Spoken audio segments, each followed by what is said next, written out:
Grigoris Dolfi Biaf 34.210.086.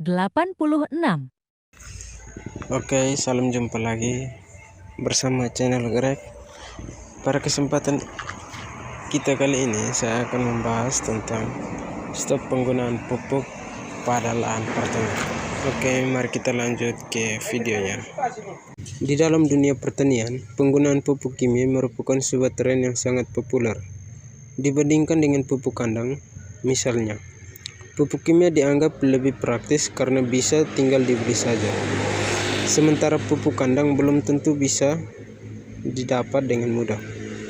Padahal, penggunaan pupuk kimia memiliki banyak dampak negatif, baik untuk lahan, tanaman, bahkan bagi orang-orang yang mengkonsumsi makanan hasil tanaman yang mengandung pupuk kimia tersebut.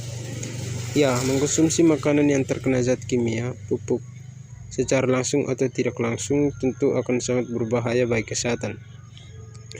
Hal lain yang juga seharusnya menjadi alasan petani untuk berpikir 2 kali menggunakan pupuk kimia organik adalah polusi yang diakibatnya. Jika hujan turun dengan menggeser pupuk kimia dari tempat semula ke tempat lain, misalnya hingga ke sungai, bukan hanya polusi tanah yang dihasilkan, tetapi juga polusi air.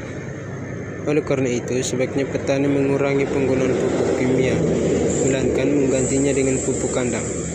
Selain kerugian-kerugian yang telah disebutkan di atas, ada beberapa kerugian lain yang dapat disebabkan oleh penggunaan pupuk kimia jangka panjang, yakni sebagai berikut. 1. Merusak tanah dan mengganggu keseimbangan hara. Pupuk kimia yang diaplikasikan ke tanaman tidak semua diserap oleh tanaman, tetapi masih ada sisa zat kimia yang akan tinggal di tanah. Zat kimia yang tinggal tersebut akan mengingat tanah atau membuatnya menjadi lengket sehingga tanah tidak lagi gembur. Jika hal ini terjadi, maka tanah akan semakin ketergantungan terhadap pupuk kimia. Tentu saja ini juga akan merugikan petani dari segi finansial. Selain itu, pupuk kimia juga akan mengganggu keseimbangan hara pada tanah.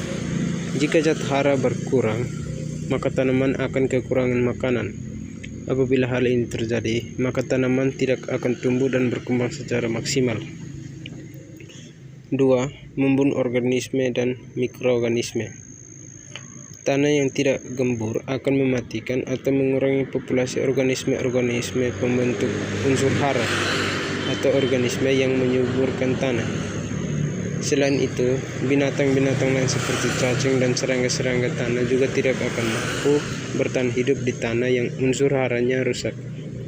Pupuk kimia juga tidak hanya mematikan organisme-organisme darat, tetapi juga fauna-fauna perarian. Jika sisa zat kimia di lahan dialirkan ke sungai melalui air hujan, fauna-fauna perairan pasti akan keracunan. Hal ini dikarenakan pupuk mengandung zat seperti nitrat dan fosfat yang merupakan 2 jenis zat kimia yang berbahaya karena racun yang dikandung. 3. Menghambat pembusukan bahan organik. Apabila tanah pupuk kimia digunakan dalam jangka waktu panjang, maka organisme yang ada di dalam tanah bisa mati.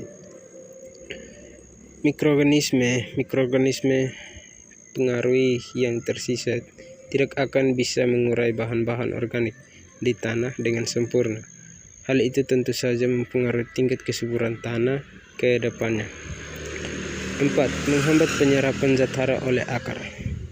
Penggunaan pupuk kimia berkepanjangan tidak hanya mampu merusak unsur-unsur dalam tanah, tetapi juga merusak bagian-bagian tanaman secara perlahan.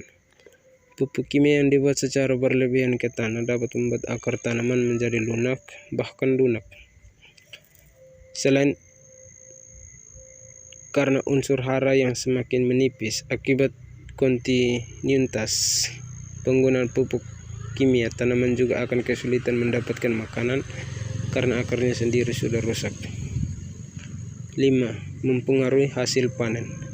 Sebagaimana telah dijelaskan, penggunaan pupuk kimia berkepanjangan menyebabkan banyak kerusakan, baik kerusakan unsur-unsur tanah, matinya mikroorganisme, pengaruhi bahan organik, bahkan kerusakan pada bagian tubuh tanaman. Pada akhirnya, kerusakan-kerusakan tersebut akan membuat hasil panen menjadi tidak maksimal.